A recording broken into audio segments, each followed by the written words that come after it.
네, 오늘 회의를 시작하겠습니다. 예. 해병대 최상병 사건 관련 외압 행사 의혹을 받는 이종석 전 국방부 장관이 오늘 호주로 출국합니다. 첫 소환 조사를 받은 것이 어제인데 호주 대사를 한다는 이유로 꽃가마 타고 도피에 성공하는 것입니다. 죽은 자는 말이 없고 육가족은 원통하고 참사를 제대로 규명하려던 군인은 만신창이가 되었습니다. 외압 의혹의 당사자는 보란듯이 좋은 관직을 받아 해외로 나갑니다. 대통령이 기치로 내걸었던 공정과 상식은 조금도 작동하지 않습니다. 대통령실은 갑자기 바보 행세를 합니다. 이종석 전 장관에게 걸려있던 출국금지 사실을 몰랐다고 해명합니다. 연구 없다고 연구 없었습니까?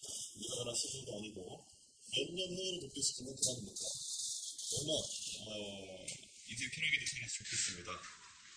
제가 이 문제를 줄기차게 제기하는 이유는 간단합니다. 국가가 얼마나 군복무 청년들을 소모품으로 취급하는지 적나라하게 드러내는 장면이기 때문입니다. 이게 국가를 위해 청춘을 헌신하는 청년들에 대한 대한민국의 입장입니까? 최소한 인간에 대한 일말의 예의 같은 것을 보여줄 수는 없는 것입니까?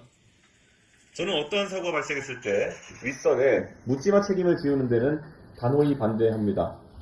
그러나 이미 결제한 보고서를 갑자기 보류하고 이첩된 기록을 회수하고 결론을 바꿔버리기까지 하면서 이렇게 진행했다면 이야기가 좀 다릅니다. 하물며 오늘 아침 보도에 따르면 변심하기 직전 대통령실에서 일반 전화 한 통을 받은 사실도 확인됐습니다. 이종석 장관이 받아야 될 것은 외교관 여건이 아니라 철저한 수사입니다. 비겁한 자들의 전성시대입니다.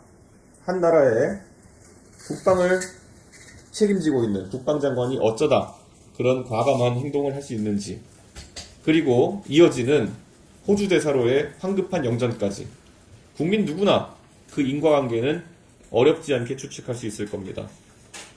개혁신당은 허망하게 세상을 떠난 최상병, 그리고 이 순간에도 불의와 초연히 맞서고 있는 박정훈 대령과 언제나 함께할 것입니다.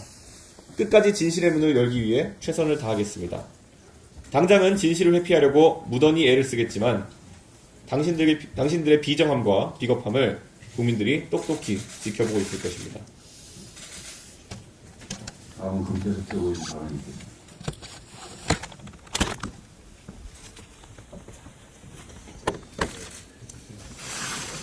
예, 오늘은 여성의 날입니다.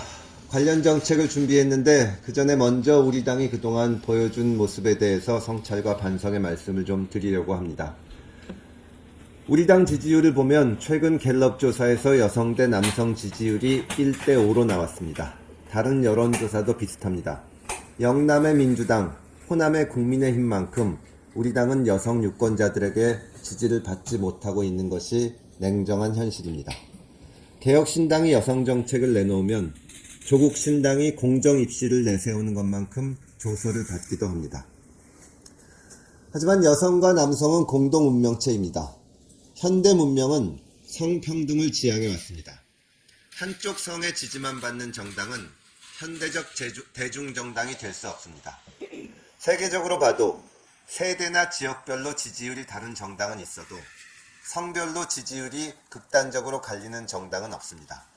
현재 상태를 바꾸지 않으면 우리 개혁신당은 성공하기 어려울 것으로 판단합니다.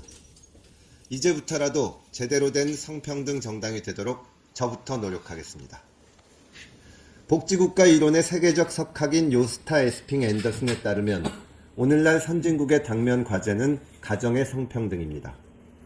20세기의 성평등이 사회에서 남성만 하던 일을 여성도 평등하게 하는 사회의 성평등이었다면 21세기의 성평등은 여성이 가정에서 하던 일을 남성도 평등하게 분담하는 가정의 성평등이라고 합니다. 앤더슨은 가정에서 성평등을 이루지 못하면 인구위기가 가속화된다고 주장합니다. 여성이 노동시장에서 경력 단절로 불이익을 받지 않으려면 가족을 포기하는 선택을 할 수밖에 없어서입니다. 특히 여성의 사회 참여가 많은 선진국일수록 여성이 가족을 포기하는 경우가 많아집니다. 작년도 노벨 경제학상은 이런 가설을 경제학적으로 입증한 클라우디아 골딘에게 주어졌습니다. 안타깝게도 우리나라가 대표적인 사례입니다. 1인당 국민소득에서 경제성장의 기적을 만들었지만 합계 출산율에서는 인구 소멸의 절망을 경험하고 있습니다. OECD 통계를 보면 한국은 남성의 가사노동 분담률이 매우 낮고 여성의 경력 단절 불이익이 매우 큽니다.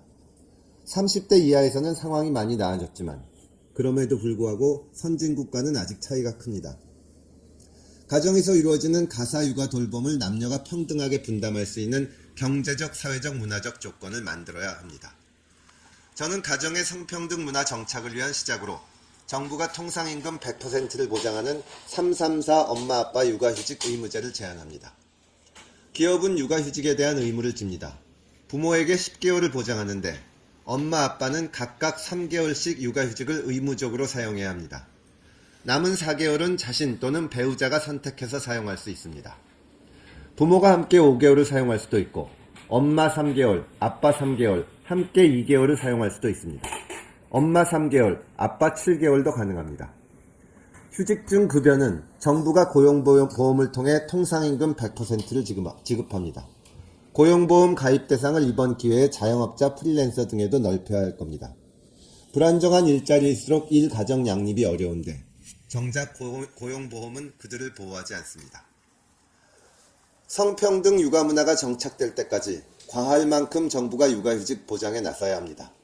남성도 육아에 참여할 수 있는 경제적 조건을 과감하게 만드는데 개혁신당이 앞장서고 제가 앞장서겠습니다. 감사합니다. 김영남 정책위원장님 발언이겠습니다.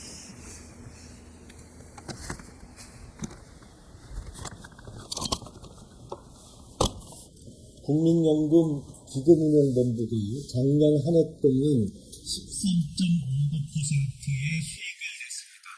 역대 수익률 중에 최고를 기록했습니다. 참으로 다행스러운 일입니다. 하지만 국민연금의 수익률은 2022년에는 처참할 정도로 어마어마한 적자를 봤습니다.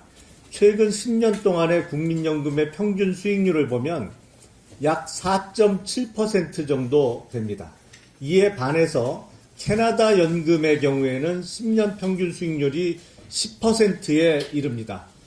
지금 900조가 넘는 국민연금의 수익률이 1%만 올라가더라도 대략 2055년으로 예상되는 연금의 고갈 시점이 5년 더 늦어질 수 있습니다. 만약에 우리나라 국민연금의 수익률이 캐나다 연금의 수익률인 10%에 이를 수만 있다면 국민연금 고갈 시점은 수십 년 이상 더 늦출 수 있을 것입니다. 국민연금의 수익률을 높이는 것이 저출산과 고령화 현상에 대한 확실한 대비책이 될 것입니다. 이 부분에 대해서 거대 정당 어느 것도 확실한 해결책 내지는 구체적인 제안을 내놓고 있지 못합니다. 조만간 개혁신당은 우리나라 국민연금의 수익률을 캐나다 연금의 수익률 수준으로 높일 수 있는 기금운용본부의 개혁안을 비롯해서 정책을 발표해 드리도록 하겠습니다. 이상입니다. 회의를 비공개로 전환하겠습니다. 언론 여러분 협조 부탁드리겠습니다.